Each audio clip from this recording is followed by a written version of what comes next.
I think this quote is from Kendrick Lamar, if I'm not mistaken. Maybe. If not, correct me in the comments. But the quote says, I always thought that it was me against the world, but then one day I realized it's just me against me.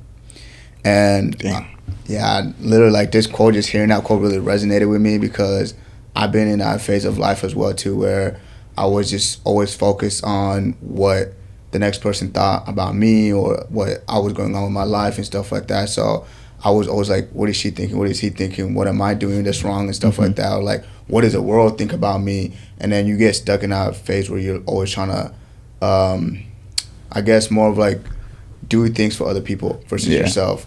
And so the moment when I realized that it's me against me, that's when I started having a self-reflection on every single thing that I'm facing. I'm going to be that person who's going to need to get me out of it. And also, like, at the end of the day, it's me against me. So as long as I was better than yesterday, then that's all that matters. And I'm going to be, like, I need to get over those fears and those obstacles that I'm facing, because every single person is in their own little world, in their own little bubble. And my biggest insecurities or problems, does not matter to the next person, because they got their own problems and insecurities. They're trying to focus on themselves too. So yeah, 100%. I really love that quote. What about you? My quote comes from this book called Cry Like a Man by Jason Wilson. Great book, highly recommended to any man that really wants to open up.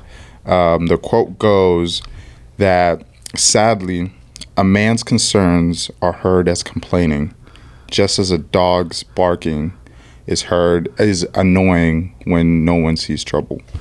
For me, I really like this quote just because it really touches on something a lot of men deal with, where we often struggle to open up and be honest and really vocalize what we're going through, because we fear being like seen as like annoying or complaining, or because like as men, it's like, oh, fight through, tough it out, you got to take on the world, and so for me, that quote made me reflect on a lot of those situations where, like, I didn't feel like I could open up. I didn't feel like I could talk about my things because I thought I was complaining. And so I'm learning that conditioning, and like actually starting to trust myself in that process and actually be able to talk to the people around me. That is something I've really had to work through. And so that is my quote of the week.